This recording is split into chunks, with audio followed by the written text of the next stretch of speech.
오늘 하나님의 말씀의 제목은 내가 만든 우상이라는 제목으로 하나님의 말씀을 선포하고자 합니다. 우리 한번 옆에 계신 성도님과 한번 인사해 볼까요? 예수님만 사랑합시다. 예수님만 경외합시다. 그렇습니다. 우리는 신앙인은 하나님만이 우리의 주권자이시며 우리의 통치자이시고 우리는 하나님의 백성이라는 사실을 우리 성도님들은 믿으십니까? 여기서 아멘이 크게 나와야 돼요. 이게 이제 장로교의 좀 특징이죠. 이게 근엄함 이렇게. 근데 우리는 이게 2부까지 있잖아요. 이때는 아멘이 커야 돼요. 우리 다시 한번 할까요? 하나님만이 우리의 주권자이시고 우리의 통치자이시고 우리는 그의 백성이심을 믿으십니까? 아멘. 그렇습니다. 하나님의 백성은 인본주의의 신관을 가지고 살아가는 것이 아니라 신본주의의 신관을 가지고 살아갑니다. 내 인생은 내가 디자인하고 내가 주관하고 내 뜻대로 살아가는 것이 아닙니다. 내 경험으로 살아가는 것이 아니라 하나님의 뜻대로 하나님께서 디자인하신 그 인생, 그 삶, 그 사명의 삶을 살아가는 것입니다. 그렇기에 세상에서는 우리를 향해서 미련해 보이는 것처럼 말합니다. 미련하다고 말합니다. 하지만 하나님께서는 미련한 우리를 택하셔서 강하게 하시고 역사하시는 분이 바로 하나님이십니다. 오늘 설교의 제목이 내가 만든 우상입니다.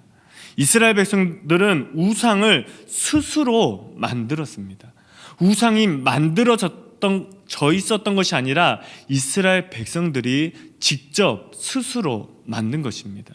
더 직접적으로 말하면 아론이 만들었습니다. 오늘 본문 출애굽기 32장 4절 말씀에 보면 아론이 그들의 손에서 금고리를 받아 부어서 조각칼로 새겨 송아지 형상을 만드니 그들이 말하되 이스라엘아 이는 너희를 애굽 땅에서 인도하여 낸 너희의 신이로다 하는지라라고 말씀하고 있습니다.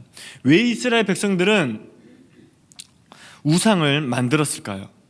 이스라엘 백성들은 하나님만 믿고 하나님의 뜻과 계획대로 살아가는 것이 아니라 하나님도 믿고 자신의 뜻과 계획대로 살려고 했기 때문입니다. 신앙은 교묘하죠. 신앙은 말장난이 아니라 한 끗 차이입니다. 하나님만 섬기고 사랑하느냐 아니면 하나님도 믿고 자신의 뜻과 계획대로 살아가느냐. 이스라엘 백성들은 하나님의 뜻과 계획은 출애굽기 3장 18절 말씀에 보면 우리는 하나님께서 이스라엘 백성들에게 원하시는 것은 출애굽한 후에 가나안에 가서 하나님께 신령과 진정으로 예배드리는 것이 하나님의 뜻과 계획이었습니다. 이것이 아브라함과 이삭과 야곱에게 맹세하신 언약입니다. 그런데 이스라엘 백성들은 어땠습니까? 이스라엘 백성들은 그렇지 않았습니다. 애굽에서 출애굽해서 가나안 땅에 가서 진정한 예배를 드리는 것이 아니라 이 고난, 이 역경, 이 핍박을 벗어나는 것이 그들의 목적이었습니다. 하나님께서는 아브라함과 이삭과 야곱에게 주기로 맹세한 땅에서 드려지는 진정한 예배를 하나님께서는 이스라엘 백성들에게 원했던 것입니다. 이스라엘 백성들은 하나님의 뜻과 계획을 듣지도 않고 믿지도 않은 채 출애굽하게 됩니다. 하나님만 믿고 하나님의 뜻과 계획을 쫓아 신본주의 신관으로 살아가고 그 뜻 안에서 움직이는 것이 아니라 인본주의 신관을 쫓아서 죄인의 본능대로 출애굽을 하게 됩니다. 인본주의 신관을 대표하는 것이 무엇입니까? 바로 다신론입니다. 출애굽기 32장 1절 후반부에 보면 이렇게 말씀하고 있습니다. 우리를 인도할 신이라고 말하고 있습니다. 이 문장에서 보면 우리를 인도할 신, 인도할 이 동사를 히브리어 원문에서 보면 3인칭 복수로 사용하고 있습니다. 그러면 신, 히브리어로 엘로힘이 어떻게 되죠? 단수가 되나요? 복수가 되나요? 복수가 됩니다. 지금 이스라엘 백성들은 출애굽을 했는데 우리를 인도할 신, 여러 신 가운데 하나라고 지금 하나님을 지칭하고 있는 것입니다. 유일신 신앙과 동떨어진 신앙관을 지금 이스라엘 백성들이 말하고 있습니다.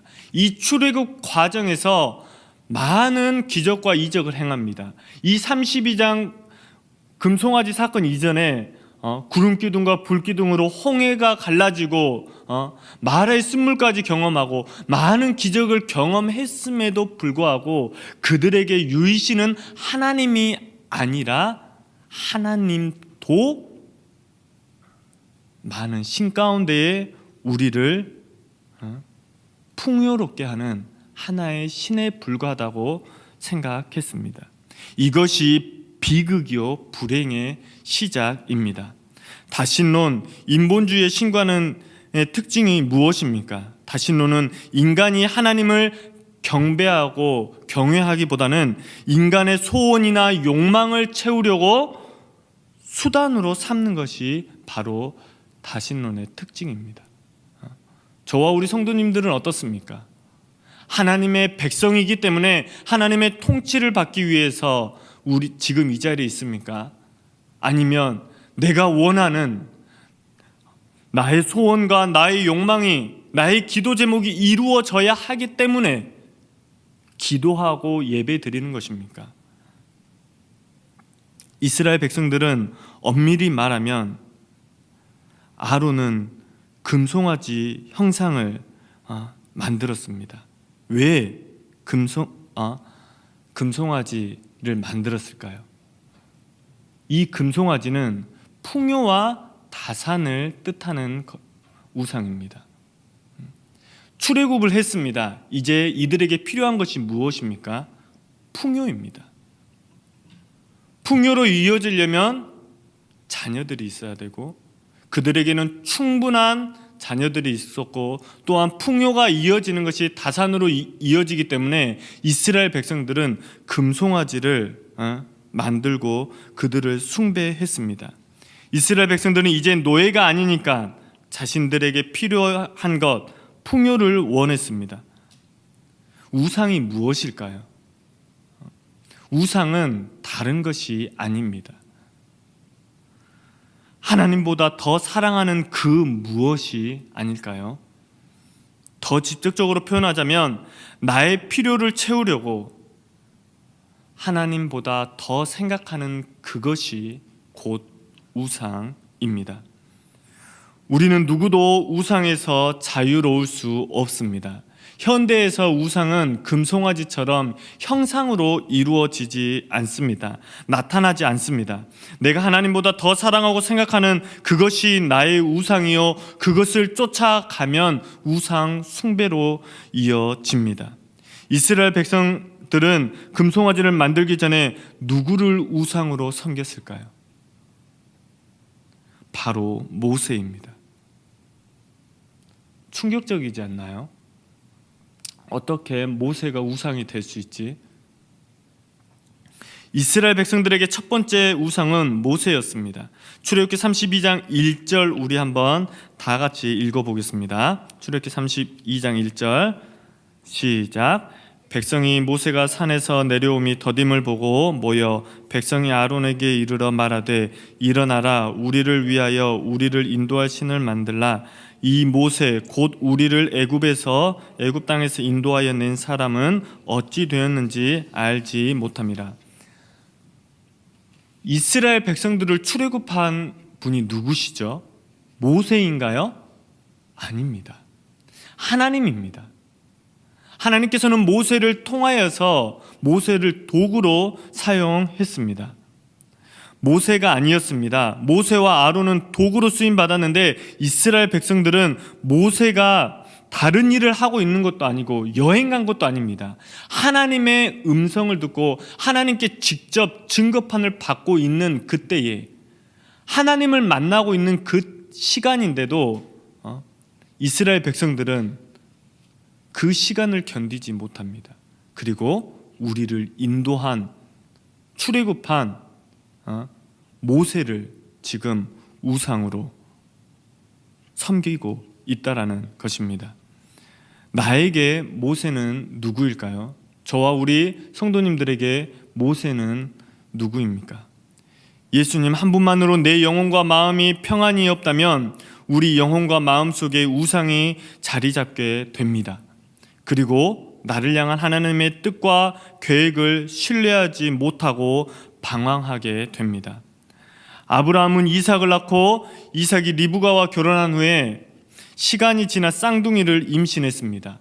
그때에 창세기 25장 23절에 큰 자가 어린 자를 섬기리라라고 하나님께서 이삭과 리브가에게 말씀했습니다. 그런데 어떻습니까? 하나님의 말씀을 리브가는 이삭은 믿지 않았습니다. 리브가가 믿고 하나님의 말씀을 믿고 하나님의 뜻과 계획과 약속을 야곱에게 말하고 가르쳐 주었다면 야곱은 거짓으로 에서처럼 꾸미고 인생이 파탄나지 않아도 되었을 것입니다. 그런데 하나님께서 친히 말씀하셨음에도 불구하고 그 말씀을 신뢰하지 않았고 그 말씀을 가르치지 않았습니다. 하나님의 약속을 믿지 않은 야곱의 인생은 파탄이 났습니다. 에서는 자기를 속인 야곱을 죽이려고 합니다. 그것을 안 야곱은 도망가기 시작합니다. 광야로 향하기 시작합니다. 야곱의 삶은 공허해지기 시작합니다. 그는 아버지의 사랑을 받지도 못했고 자기를 사랑했던 소중한 어머니의 사랑도 잃어버렸습니다. 그리고 하나님의 사랑과 보호는 더욱 모른 채 외면한 채 살아가고 있습니다. 그때에 라헬을 봅니다. 야곱은 인생이 파탄나고 삶이 공허해지니까 하나님을 찾고 구하는 것이 아니라 라헬을 봅니다. 야곱은 라헬만 있으면 나의 공허함이, 나의 외로움이 채워질 거야 라고 생각합니다. 야곱은 라헬에게서 의미를 찾고 인정을 받고 사랑을 받으려고 마음의 열망이 온통 라헬에게 향하고 있습니다. 창세기 29장 16절부터 20절 말씀 히브리어 본문을 직역하면 이런 뜻이 있다고 합니다. 라헬은 정말로 예뻤습니다. 그리고 표현이 좀 그렇지만 몸매도 완벽했다고 합니다. 버클리의 저명한 히브리 문학자인 로버트 알토 교수님은 야곱이 라헬에게 푹 빠져서 상사병에 걸렸다고 이야기하고 있습니다. 이렇게 내 영혼에 공허함이 있는데 하나님을 찾지 않고 다른 대안을 찾으면요, 이렇게 방황하게 되어 있습니다. 이렇게 다른 것에 매몰되게 되어 있다라는 사실입니다. 인간은 내면 깊은 곳에 본질적인 필요와 자존감과 공허함, 결핍을 하나님의 은혜와 사랑과 말씀으로 채우지 않으면 다른 특정한 그 무엇을 쫓아가게 되어 있습니다. 그리고 그것으로 만족스럽고 채우려고 합니다. 하나님 외에 그 어떤 대상도 우리의 자존감과 공허함과 결핍을 채워줄 수 없습니다. 한마디로 우리가 사랑해야 할 대상은 오직 주 예수 그리스도 하나님 한 분뿐이라는 사실입니다. 이스라엘 백성들은 하나님의 뜻과 계획을 몰랐을 뿐만 아니라 찾지도 않았습니다. 모세가 늦게 내려왔다면 당연히 하나님을 찾고 구했어야 합니다. 야곱이 광야에 있었다면 라헬에게 눈을 돌리고 다른 대안을 찾는 것이 아니라 하나님만 찾고 하나님께 모든 시선을 집중했어야 합니다. 목사님께서 항상 강조하는 것이 무엇입니까? 자기 자아가 죽어야 한다는 것입니다. 자기 자아가 강하면 여러 가지로 피곤해져요. 정말 그러더라고요. 제 자아를 깨트리지 않으면 않을수록 힘들어지고 괴로워지고 그리고 나 자신을 합리화하려는 내 의는 더욱더 강해집니다. 그런데 내 자아가 강하면 피곤해지는데 왜 그러냐면 모든 문제를 스스로 책임지려고 하기 때문입니다. 바로 이 책임감에 빠지게 됩니다. 그러다 보면 자기의에 빠집니다. 어떻게 보면 이것이 가장 무섭고 두려운 우상일 것입니다. 제가 설교를 준비하면서 책임감과 자기의에 빠진 사람이 누구일까 묵상하면서 성경책을 보았습니다. 그런데 그것이 제가 묵상했을 때는 누구였냐면 바로 가룟 유다였습니다. 가룟 유다는 정말로 머리가 명석합니다. 그래서 재정을 보았죠. 그래서 가룟 유다의 생각 속에서는 예수님을 대제사장에게 팔고 군인들이 그들을 핍박하고 대제사장들이 예수님을 싫어하는 거 아니까 그들은 핍박하고 많은 군병들과 로마들이 예수님을 십자가에 못 박으려고 하면 군중들이 일어나서 해방될 수 있을 거야. 그러면 정말로 메시아가 되지 않을까? 우리가 그토록 원했던 우리의 구원자 다윗처럼 예수님은 많은 사람들에게 존경받고 그 다음에 하나님의 말씀은 이루어지는 게 아닐까 철저한 계산과 계획을 짰습니다. 스가랴 11장 12절에서 13절 이미 하나님께서는 말씀 속에서 예언을 하셨는데 가룟 유다는 하나님의 말씀이 아닌 자기의 뜻과 계획을 자기 민족을 사랑하는 자기의와 자기의 책임감 속에서 계산하고 판단하고 결정을 내렸습니다. 그런데 어떻습니까? 예수님이 대제사장에게 팔았습니다. 그리고 핍박을 받고 십자가에 못 박혀 달려 돌아가신 그 순간까지 백성들이 일어납니까? 아닙니다. 죽이라고 합니다. 십자가에 못 박으라고. 가룟 유다는 그것을 보면서 견딜 수가 없었을 것입니다. 자기가 계획한 대로 뜻한 대로 하나도 되지 않고 있기 때문입니다. 그리고 가룟 유다가 선택한 것이 무엇입니까? 너무나도 큰 책임감과 죄책감 때문에 가룟 유다가 선택한 것은 바로 자살입니다. 성경에서 만약이라는 것은 쓰면 안 된다고 합니다. 정말로 쓰면 안 됩니다. 그런데 가룟 유다가 자살하지 않았다면 그때에 무거운 짐을 내가 짊어지고 책임감과 의무감, 자기의에 사로잡혀서 무엇을 이루려고 하는 것이 아니라 그때에 주님을 바라보았다면, 그냥 주님을 바라볼 면목도 없었다면, 그냥 그 자리에 있기만 했다면, 예수님만 생각하고 있었다면, 회개만 하고 있었다면 예수님께서 베드로를 찾아가셔서 베드로를 먹이시고 내가 나를 사랑하느냐라고 말씀하시고 내 양을 치라라고 말했던 것처럼 가룟 유다에게도 동일하게 말하지 않았을까요? 여기서 주는 메시지가 무엇입니까? 베스트 오브 베스트, 최고의 우상은 바로 나 자신입니다. 나 자신을 주님의 십자가의 보혈로 내 자아를, 내 의를, 나의 책임감을 깨끗이 씻음받지 못하면 그 책임감과 그 무게에 내가 짓눌리게 됩니다. 내 의가 강하면 강할수록 하나님의 공간은 협소해집니다. 그리고 소멸해져 갑니다. 하나님 어디 있냐고 하나님이 없는 것처럼 느껴집니다.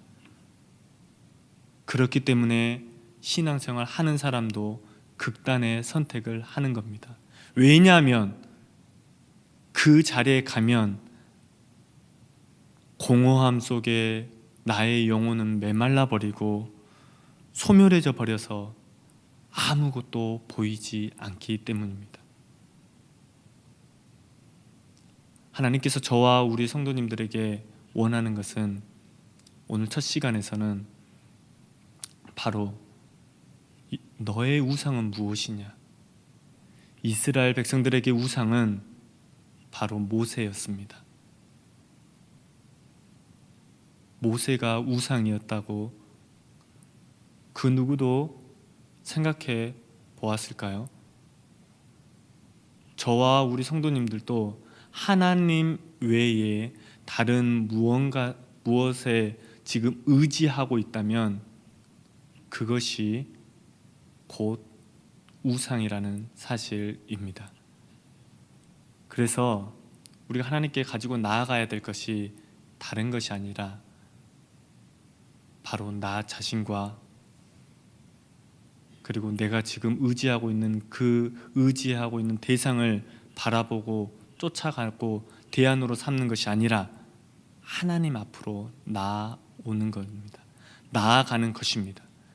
그때에 하나님께서는 저와 우리 성도님들에게 말씀하실 것입니다. 말씀을 마치려고 합니다. 무거운 짐은 나 홀로 지는 것이 아닙니다. 자신의 무거운 짐은 자기 자신이 짊어지는 것이 아니라 우리 주님의 십자가로 가져가는 것입니다. 그때에 주님께서 저와 우리 성도님들에게 말씀하실 것입니다. 다 이루었다. 예수님께서 말씀하신 다 이루었다 이 고백은 나의 모든 의와 나의 모든 책임감, 나의 모든 무거운 짐, 나의 모든 것을 이루었다라는 것입니다. 그 예수님 앞에 나아가는 저와 우리 홍대세교회 성도님들이 되길 기도합니다. 우리 찬양 내게 있는 향료값 찬양하겠습니다.